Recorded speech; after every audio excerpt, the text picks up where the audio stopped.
Hello, story lovers.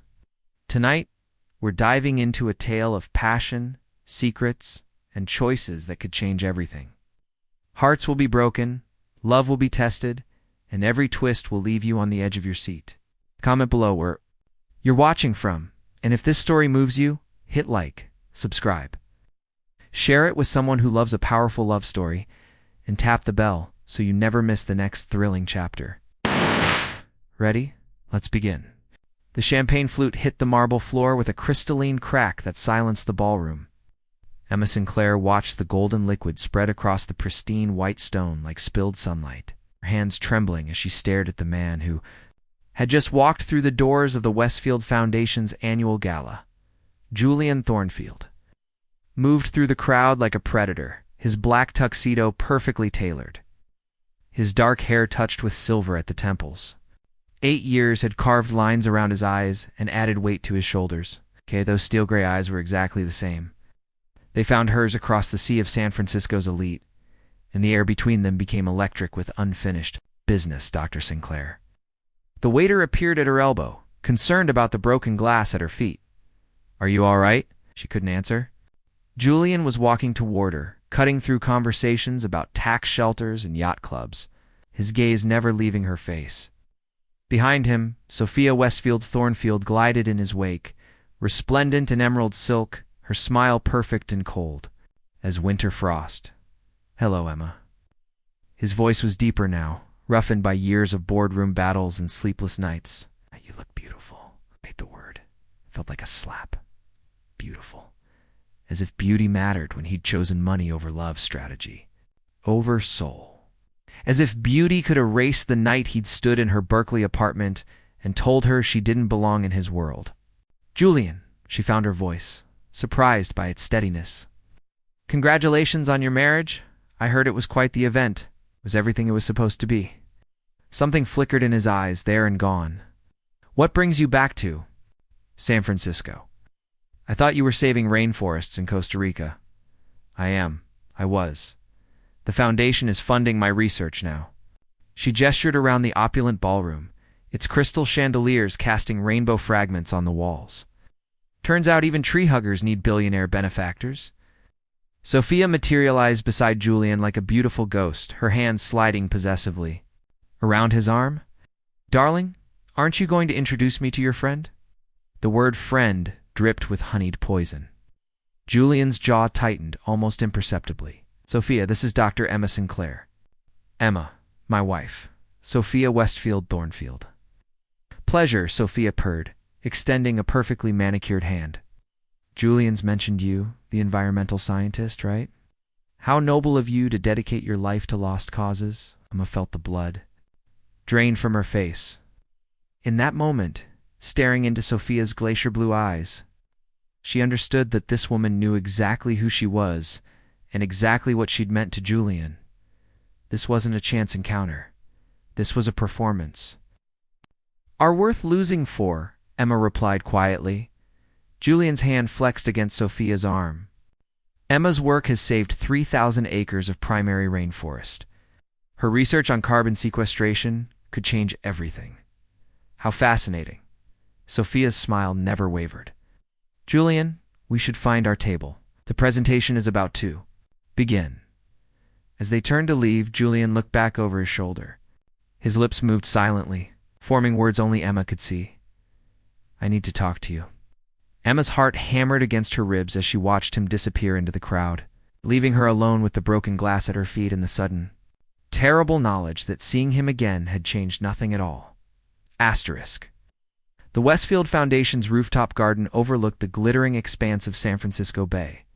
Emma found Julian there at midnight, standing at the edge of the terrace with his hands braced against the stone railing, his bow tie undone and hanging loose around his neck.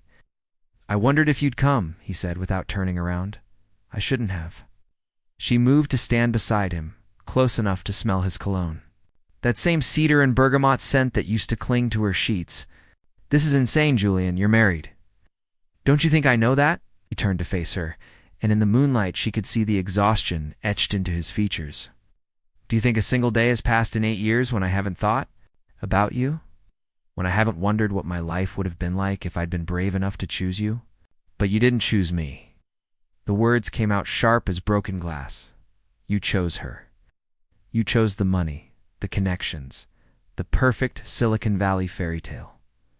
I chose survival. His voice cracked on the word. Do you have any idea what my world is like, Emma? The sharks I swim with every day. Morrison Capital owns 40% of my company. One wrong move, one sign of weakness, and they'd have devoured everything I built. So you devoured yourself instead. She stepped closer. Close enough to see the pain swimming in his gray eyes. You became one of them, yes. The admission fell between them like a stone. I became exactly what I swore I'd never be. A man who puts profit over principle, who marries for advantage instead of love. I became my father. The wind picked up, carrying the salt scent of the bay and the distant sound of traffic far below. Emma felt something crack inside her chest, some carefully constructed wall she'd built around her heart. Why did you ask me to your wedding? The question had haunted her for months. Why torture both of us like that? Julian's laugh was bitter. Because I'm a coward and a masochist. Because I needed to see if you'd come.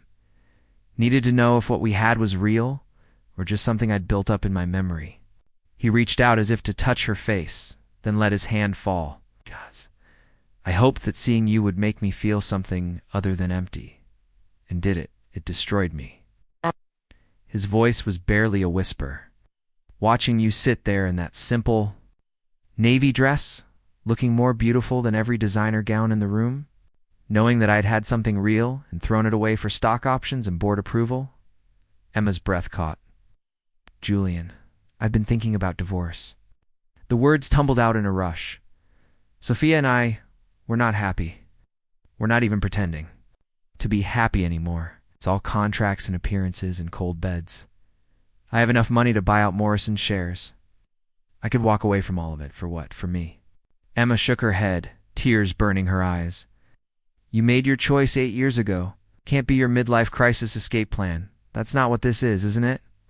She turned away from him, gripping the railing so hard her knuckles went white. You had your chance to fight for us, Julian. You had your chance to be brave. Instead, you let them convince you that love was a luxury you couldn't afford. I was 24 years old and scared out of my mind, he said fiercely. I'd never had money before, never had power. They made me believe that without their backing, I'd lose everything. You did lose everything. She faced him again, her voice steady despite the tears on her cheeks. You lost your soul. They stood in silence, the weight of 8 years pressing down between them. Then Julian reached into his jacket and pulled out something small and velvet-covered. Emma's heart stopped. It was the ring box. It's the same one she'd found hidden in his desk drawer all those years ago. The same one she'd set on his coffee table the night she'd left. I never returned it, he said quietly. I've carried it with me every day for 8 years. In my pocket, in my briefcase, in my bedside drawer. A reminder of what I gave up. Emma stared at the box, her world tilting sideways. Julian, don't. I'm not asking you to marry me. Not yet. I'm asking you to give me a chance to earn back what I threw away. Let me prove that the man you fell in love with is still in here somewhere. Before she could answer, the terrace door burst open. Sophia stood silhouetted against the light from inside, her emerald gown billowing in the wind like dark water. Oh. Touching, she said, her voice carrying across the space between them. My husband in his little charity case, having a midnight rendezvous. Sophia.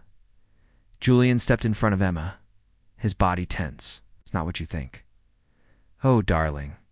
Sophia moved closer, her heels clicking against the stone like a countdown timer. It's exactly what I think. Did you really believe I didn't? Know about your pathetic obsession with Dr. Sinclair here? Emma felt the blood drain from her face.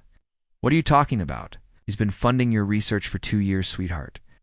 Every grant that's kept your little tree-hugging projects alive. Every anonymous donation that's paid your salary. Sophia's smile was sharp as a blade. The Westfield Foundation is just a front. It's all been Julian's money. The world tilted beneath Emma's feet. She turned to Julian, searching his face for denial, for any sign that Sophia was lying. Instead, she found guilt written in every line of his expression. "Tell me it's not true." Her voice was barely a whisper. Julian's silence was answer enough. 2 years. Emma's voice cracked. 2 years you've been controlling my life from the shadows, making me dance for your money while I thought I was finally independent. "I was trying to help you," Julian said desperately. "Your research is brilliant. It deserves support." Support or manipulation? The betrayal hit her like a physical blow. "Did you think you could buy your way back into my life? Purchase my forgiveness with research grants and anonymous donations?" "It wasn't like that." "Then what was it like?" Emma's voice rose, echoing off the glass walls of the surrounding buildings. "Because from where I'm standing, it looks like you've been playing puppet master for 2 years, pulling my strings while I thanked mysterious benefactors who turned out to be you." Sophia watched their confrontation like a cat watching mice tear each other apart. "There's more, isn't there, Julian? Tell her about the conditions." Julian's face went ashen. "Sophia, don't." "The grants came with strings attached," Sophia continued. "Ignoring her husband's warning, Dr. Sinclair had to stay in Costa Rica. No returning to the States. No contact with you. Julian's been paying to keep his guilty conscience clear and his temptation at a safe distance." Emma staggered backward as if she'd been slapped. "You paid to exile me." "I paid to protect you," Julian said fiercely, "from Morrison, from the vultures in my world who would have destroyed you just to get to me. Do you think I wanted you gone? Do you think there's been a single day in 2 years when I haven't wanted to fly to Costa Rica and beg you to come home?" "Home?" Emma laughed bitterly. "I don't have a home. You made sure of that. You've been controlling my entire existence like I'm some kind of kept woman you're too ashamed to acknowledge." "That's enough," Julian said, turning on Sophia with fury blazing in his eyes. "You've said enough, have I?" Sophia's smile turned predatory. "Should I tell her about the private investigators, Julian? The monthly reports on her activities, her friendships, her dating life? Should I tell her how you've been living vicariously through surveillance photos and expense reports?" Emma felt sick. "You've been spying on me?" "I needed to know you were safe," Julian said desperately. "After what happened to Rebecca Morrison's whistleblower ex-girlfriend? After what they did to the journalist who tried to expose their money laundering? I couldn't take any chances." "What whistleblower? What are you talking about?" The silence stretched between them like a chasm. When Julian finally spoke, his voice was hollow. "Oh, Sarah-chan. She was a compliance officer at Morrison Capital who tried to expose their illegal activities. She was also dating Thomas Morrison's nephew. When she threatened to go public, she had a convenient skiing accident in Aspen, broken neck. Very tragic." Emma's blood turned to ice. "You're saying they killed her?" "I'm saying they're capable of anything to protect their interests, and I'm one of their biggest investments. If they thought you were a threat to their control over me, if they thought you could convince me to walk away from Neuralink—" He didn't finish the sentence. "So you paid to make me disappear instead of finding the courage to fight them." "I paid to keep you alive," Julian snapped, "because I'd rather have you hate me in breathing than love me in dead." Emma stared at him, seeing not the boy she'd fallen in love with at Stanford. Not even the broken billionaire who'd left her 8 years ago, but a stranger. A man so twisted by fear and compromise that he'd become exactly what he'd once despised. "You're right," she said quietly. "Do hate you." She turned and walked toward the terrace door, her legs shaking with every step. Behind her, she heard Julian call her name, heard Sophia's triumphant laughter echoing across the rooftop, but she didn't look back. Asterisk. Emma's hotel room overlooked the financial district, its lights twinkling like stars in the darkness. She sat by the window with her laptop open, scrolling through 2 years of bank records and grant applications.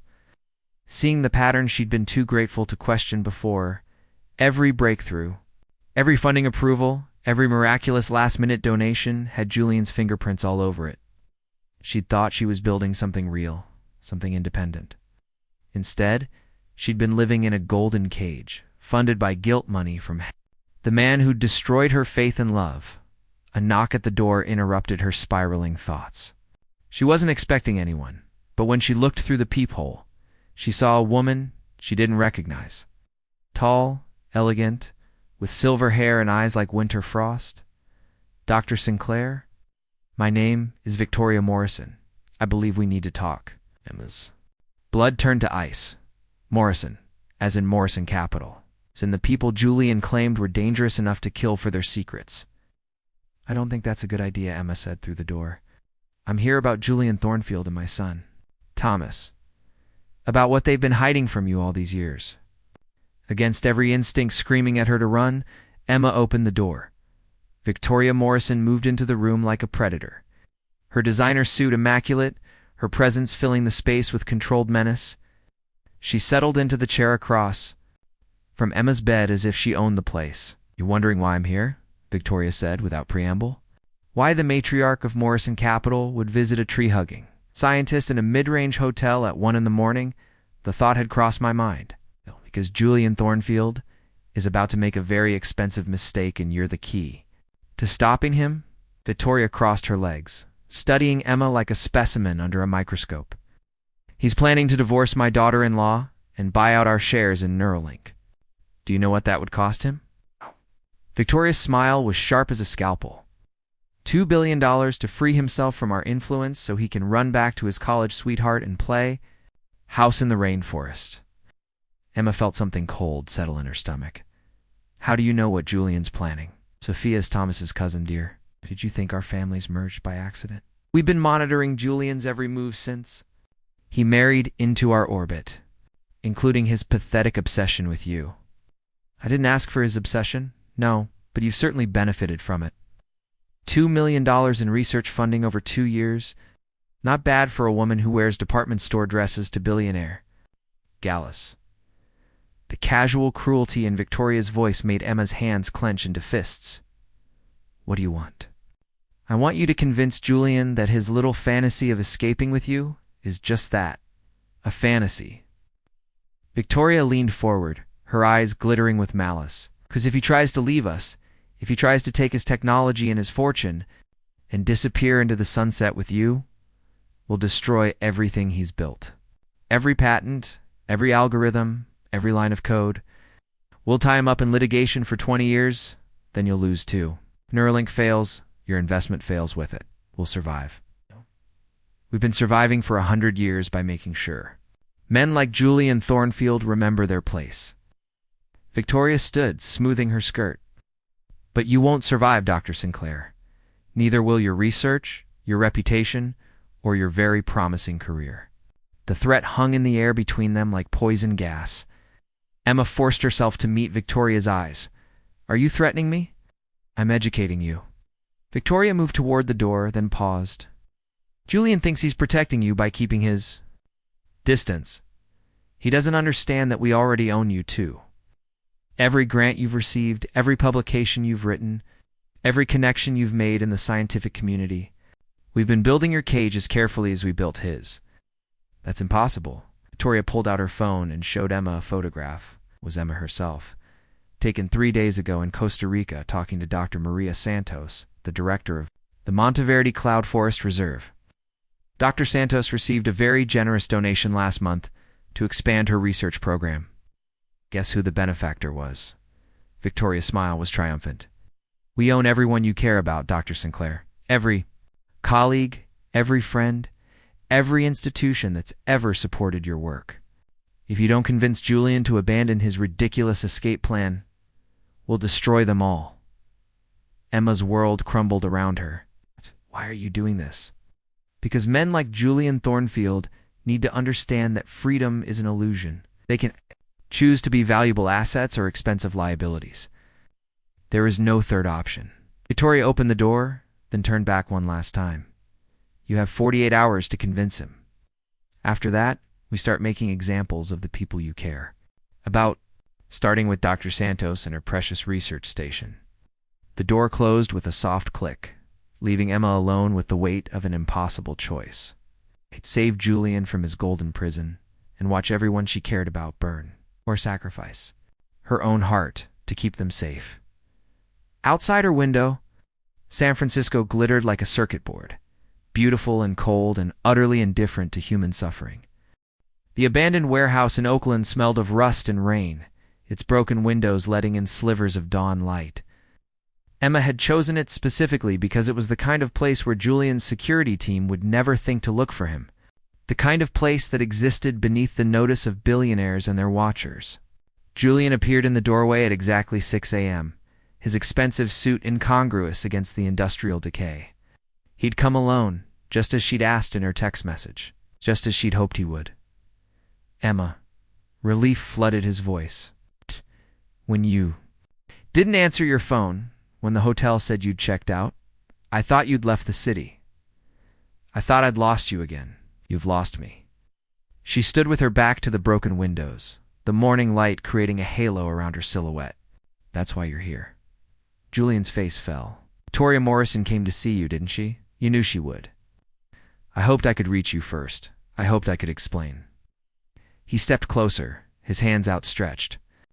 Emma, whatever she told you, whatever she threatened, we can fight them. Together. Fight them with what? Your money? Your influence?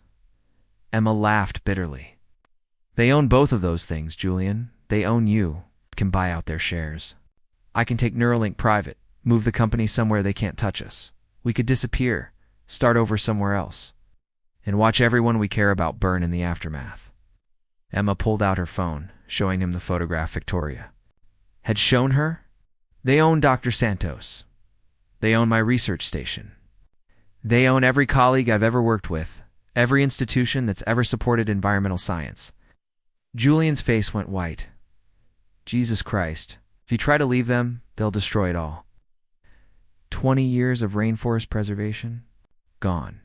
Hundreds of researchers thrown out of work. Thousands of acres of irreplaceable ecosystem turned into cattle ranches and oil fields. Her voice cracked. It's all because I was selfish enough to want a life with you. We'll find another way. There has to be another way. There is. Emma reached into her jacket and pulled out a small digital recorder. I'm going to give them what they want. I'm going to break your heart so thoroughly that you'll never try to leave them again. Julian's eyes widened as he understood what she was planning. Emma, no. Whatever you're going to say, whatever lie you're going to tell them, I won't believe. I know you. I know your heart, do you? She turned on the recorder, its red light blinking like a tiny wound in the dim warehouse. Because the woman you knew 8 years ago wouldn't have accepted 2 years of guilt money. She wouldn't have let you control her life from the shadows while pretending to be independent. You didn't know. That's not your fault, isn't it? Emma's voice turned cold, clinical. I could have questioned the timing. I could have wondered why every grant application I submitted got approved. Why every door opened so easily. But I didn't, because I wanted to succeed more than I wanted to be honest with myself. That's not true. I used you, Julian. The lie tasted like poison on her tongue. I used your guilt and your obsession to fund my career. When Sophia told me you'd been paying my way, my first thought wasn't anger. It was relief. Relief that I wouldn't have to pretend to struggle anymore. Julian staggered backward as if she'd struck him. You don't mean that? I mean every word. Emma forced herself to meet his eyes, to see the devastation she was causing. I came back to San Francisco to see how much more I could get out of you. The heartbroken environmental scientist playing on your guilt, making you think you still had a chance with me? Stop. You want to know why I kept your ring all these years? Not because I loved you. Because it was proof that Julian Thornfield was weak enough to throw away $2 billion for a woman who never really loved him back. The silence in the warehouse was deafening. Julian stood frozen, his face a mask of agony, while Emma fought too. Keep her expression cold and indifferent. Every word was a blade through her own heart. But she kept talking, kept lying, kept destroying the only real thing either of them had ever had. I'm going to take your money and your guilt, and I'm going to build something beautiful with it. Something that will outlast both of us. And every time you see a news story about rainforest preservation, every time you read about carbon sequestration breakthrough, you'll know that your pathetic obsession with me made it possible. Julian's hand shook as he reached for his phone. I'll call Victoria Morrison right now. I'll tell her you convinced me. I'm staying married to Sophia, staying trapped in their system forever. Good. Emma's voice didn't waver. That's what you're best at, Julian. Staying trapped, he started to turn away, then stopped. When he looked back at her, his gray eyes held something she'd never seen before. Not love, not anger, but understanding. The recorder is still running, he said quietly. Emma's heart stopped. You want them to have proof that you destroyed me. Proof that there's no longer any reason to hurt the people you care about. Julian's voice was steady now, filled with a terrible clarity. You're sacrificing yourself to save everyone else. Julian, don't. I love you. He said it simply, finally. I love you enough to let you break my heart, if that's what it takes to keep you safe. I love you enough to stay in my cage for the rest of my life, if it means you get to save the world. Emma's mask cracked, tears streaming down her face. Please don't make this harder than it already is. Just tell me one thing, the real truth. Julian stepped closer, close enough to touch her, but careful to keep his hands at his sides. Did you ever love me? Really love me? Not the boy at Stanford. Not the idea of what we could have been, but the broken man I am now. Emma looked into his eyes, seeing past the years of compromise and fear to the heart of the person she'd fallen in love with under library fluorescents and over cheap Chinese takeout. The person who was still in there somewhere, buried under layers of guilt and survival. I love you, she whispered. I love you enough to let you go. Julian nodded once, then walked toward the door. At the threshold, he paused without turning around. The rainforest preserve in Costa Rica, the one Dr. Santos runs. I'm going to make sure it's protected forever. Not as Julian Thornfield, not through shell companies or anonymous donations, but openly. In your name, Julian. They can own me, Emma, but they can't own what we built together. He walked out into the morning light, leaving Emma alone with the recorder and the echo of his footsteps. She sat down heavily among the industrial debris, her body shaking with silent sobs. 3 hours later, she would deliver the recording to Victoria Morrison personally. She would watch the older woman's triumphant smile as she listened to Emma's lies. She would accept a check for $1 million, blood money disguised as a final payment for services rendered. Then she would fly back to Costa Rica, back to her trees and her research and her small, honest life. She would never see Julian Thornfield again, never know if he'd found some measure of peace in his golden cage, never learn whether the love they'd shared had been worth the price they'd both paid for it. But sometimes, on clear nights, when the forest was quiet and the stars were bright, she would allow herself to remember. The boy who'd talked with her until sunrise about saving the world. The man who'd loved her enough to let her destroy him.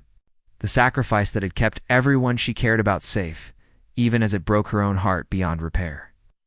Love, she would think, was not always enough, but sometimes it was everything. The end.